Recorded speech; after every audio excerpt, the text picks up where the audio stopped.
ဒီနေ့ဗီဒီယိုမှာတော့အချိန်3မိနစ်အတွင်းမှာ AI သုံးပြီးတော့ presentation slide ဖန်တီးနည်းကိုပြပေးသွားမှာပဲဖြစ်ပါတယ်။ Okay စလိုက်အောင်ဗျာ။ Search bar ထဲမှာရိုက်ထည့်ရမှာကတော့ MAGICSLIDES Magic Slide App ဆိုလေးဒီမှာတွေ့ပါလိမ့်မယ်။ဒီကောင်လေးကိုနှိပ်လိုက်ပါ။ဒါဆိုလို့ရှိရင်တော့ဒီအောက်မှာ install to get started ဒါလေးကိုနှိပ်လိုက်ရမှာပဲ။ပြီးရနဲ့ညာဘက်တောင်မှာ install ဆိုတာလေးတွေ့ပါလိမ့်မယ်။ install ဆိုတာလေးကိုနှိပ်လိုက်ပါ။ continue ကိုထပ်နှိပ်ပါ။ဒီမှာကျွန်တော်တို့ရဲ့ဒီ Google account ကိုရွေးခိုင်းပါမယ်။ဒီမှာကျွန်တော် account ကိုရွေးလိုက်ပါမယ်။ BB ဆိုတာနဲ့ဘာမှလှုပ်ဆံမလို့ပါဘူးအလောက်ကိုပဲနှိပ်လိုက်ရမှာပဲ Okay next ကိုထပ်နှိပ်ပါ done ကိုထပ်နှိပ်ပါ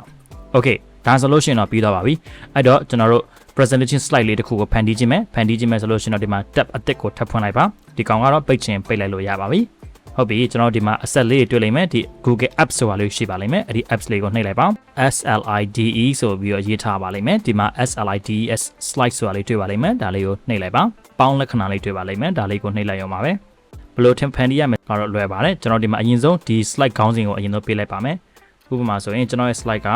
history of မြန်မာဆိုပါစို့ AI ကိုဒီ PowerPoint ကိုဖန်တီးခိုင်းမယ်ဆိုလို့ရှိရင်တော့ဒီဘက်ပြင်မှာ extension ဆိုတာလေးတွေ့ပါလိမ့်မယ်ဒီအပေါ်မှာ extension ဆိုတာလေးကိုနှိပ်လိုက်ပါအောက်ဆုံးမှာတွေ့လိမ့်မယ်ဗျ Magic Slide Apps ဆိုတာလေးတွေ့လိမ့်မယ်အဲ့ဒါလေးကို open ဆိုတာလေးကိုနှိပ်လိုက်ပါဟုတ်ပြီအဲ့ဒါဆိုလို့ရှိရင်တော့ဒီဘက်ညာဘက်ချက်မှာ Magic Slide App ကဒီမှာပေါ်လာမှာပဲဖြစ်ပါတယ်ဟုတ်ပြီ topic နေရာမှာတော့ကျွန်တော်ရဲ့ topic ကတော့ရှင်းပါတယ်history of Myanmar reference text ကတော့ဒီ PowerPoint မှာပါဝင်စေခြင်းတဲ့အချက်လက်တွေကိုထည့်ပေးရမှာပဲဖြစ်ပါတယ်ဒါတော့ကျွန်တော်ပါဝင်စေခြင်းတဲ့အချက်လက်လေးတွေပေါ့နော်ဒီမှာဒီလိုအချက်လက်တွေမဟုတ်လေကိုတခြားပါဝင်ခြင်းတဲ့အချက်လက်တွေရှိလို့ရှိရင်ဒီမှာကိုယ့်ကိုပြောင်းလဲလို့ရပါတယ်ဟုတ်ပြီ instruction option နဲ့အဲ့တော့ဒီမှာကျွန်တော်တခြားသော instruction တွေထည့်ပြီးတော့ပေးလို့ရတယ်ကျွန်တော်ဒီ PowerPoint တွေမှာပုံလေးတွေထည့်ပေးပါဆိုပါစို့ဟုတ်ပြီဒါဆိုတော့ကျွန်တော်ဒီမှာထပ်ထည့်လို့ရတာကတော့ add pictures and relevant format ပေါ့ဒီ PowerPoint တွေမှာပုံလေးတွေထည့်ပြီးတော့အဆင်ပြေသလို design လေးကိုလုပ်လို့ရတယ်လို့ပြောချင်တာပဲဖြစ်ပါတယ်အားလုံးပေါင်း total number of slide ကျွန်တော် slide ဘယ်နှခုလုံးမှာတော့ကျွန်တော်ဒီမှာနမူနာအနေနဲ့9ခုလောက်တော့ထည့်ကြည့်လိုက်ပါမယ်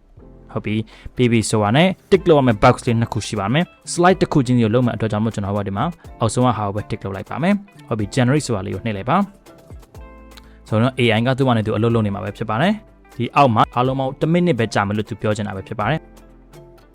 အခုလို presentation slide တွေကိုဖန်တီးသွားတယ်မှာတွေ့နေရတဲ့အတိုင်းပါပဲเนาะခေါင်းစဉ်တွေတော့သူကပေးလိုက်သေးတယ်ဗျအဲ့တော့ PowerPoint တွေမှာဗာလေးတွေရှိနေကြတော့တစ်ချက်လောက်ကြည့်လိုက်ရအောင်ဟုတ်ပြီအားလုံးပေါင်း PowerPoint တော့ကျွန်တော်ပြောထားတဲ့အတိုင်းပဲဒီမှာ9ခုသူလုပ်ပေးထားတယ်ဟုတ်ပြီပထမဆုံး slides ကိုကြည့်လိုက်ရအောင်Okay ဟုတ်ပြီဒီမှာမြန်မာ history နဲ့ပတ်သက်တဲ့ origin အကေကျွန်တော်ကဒီပုံကိုကျွန်တော်မကြိုက်ဘူးဆိုပါလို့ဗျအဲ့ဆိုတော့ကျွန်တော်တို့ဒီပုံအစားထိုးလို့ရသေးတယ်ဗျဒီကောင်လေးကိုနှိပ်လိုက်မယ်နှိပ်ပြတဲ့ဒီမှာ replace image ဆိုတာလေးရှိပါလိမ့်မယ်ဒါလေးကိုနှိပ်လိုက်ပါဆိုတော့ကျွန်တော်တို့ရဲ့ဒီကွန်ပျူတာထဲမှာ download ဆွဲထားတဲ့ဟာကိုရှိတဲ့ဟာကိုပဲထည့်ချင်တာဒါမှမဟုတ်တခါတည်း website ကနေရှာမှာလားဗောနော်ကျွန်တော်မှာပုံမရှိသေးတဲ့အတွက်ကျွန်တော်တခါတည်း website ကပဲရှာလိုက်ပါမယ် begin ဆိုပါတော့ဗျဒီမှာ begin မြန်မာပေါ့နော်ကြည့်လိုက်ပါပုံလေးရှိမယ်ဟုတ်ပြီဆိုတော့ဒါလေးမစိုးဘူးဗျဒီကောင်လေးကိုကျွန်တော်ရွေးလိုက်မှာဗျဆိုရင် replace ဆိုတာလေးအောက်မှာနှိပ်လိုက်အောင်မယ်ဒါဆိုလို့ရှိရင်သူ့ရဲ့ပုံလေးက replace ဖြစ်သွားမှာပဲဖြစ်ပါတယ်နောက်တစ်ခုကြည့်လိုက်ရအောင်သူ့ရဲ့ culture နဲ့ပတ်သက်တဲ့ဟာတွေရှိမယ်မိုဟင်းကလက်ဖက်တုပ်မစိုးဘူးဟာနော်ဟေး tea shops လက်ဖိတ်စင်တွေတော့ပါသေးတယ်ပုံကတိတ်ပြီး relevant မဖြစ်ဘူးဖြစ်နေအဲ့တော့ကျွန်တော်ပုံလေးကို replace လုပ်ကြည့်လိုက်မယ်နော်ဟုတ်ပြီအဲ့တော့ကျွန်တော်ဒီမှာမိုဟင်းကဆိုတာလေးရှာကြည့်လိုက်ပါဦးမယ်ဗျာမိုဟင်းက Burmese food ရှိတယ်ဟာဟုတ်ပြီဒီကောင်လေးကိုကျွန်တော်အစားထိုးလိုက်မယ်ဗျာ replace လုပ်လိုက်ပါမယ်ဒါဆိုရင်စင်ပြေသွားပြီ PowerPoint အသေးခေါင်းရှုပ်စရာမလိုဘူးဒီလို PowerPoint တစ်ခုကိုအချိန်1မိနစ်တွင်းမှာလုပ်ပေးသွားတာပဲဖြစ်ပါတယ်ဒါတော့ free version ဖြစ်တယ် free version ဆိုလို့ရှင်တော့သူကတစ်လမှာ3ချိန်ဒီ presentation slide ကိုဖန်တီးခွင့်ရမှာပဲဖြစ်ပါတယ်အဲ့တော့ကျွန်တော် pro version မှာပါတယ်ပါမယ်တစ်ချက်လောက်တွားပြီးတော့ကြည့်လိုက်ရအောင်ဟုတ်ပြီဒီမှာ pricing ဆိုတာလေးဒီမှာရှိပါလိမ့်မယ် pricing ကိုနှိပ်လိုက်ပါ pricing ကိုနှိပ်လိုက်ပြီဆိုတော့ဒီမှာကျွန်တော်တို့ free ပေါ့နော် free ဆိုလို့ရှိရင်တစ်လကို presentation 3ခုလုပ်လို့ရမယ် PowerPoint တစ်ခုမှာစလုံးအရေအတွက်2500တိအသုံးပြုလို့ရမှာပဲဖြစ်ပါတယ်ပြီးတော့သူရဲ့ဒီတစ်လကို$16ဆိုလို့ရှိရင်တော့ presentation အခု50တိလုပ်လို့ရမယ်ပြီးတဲ့အခါမှာ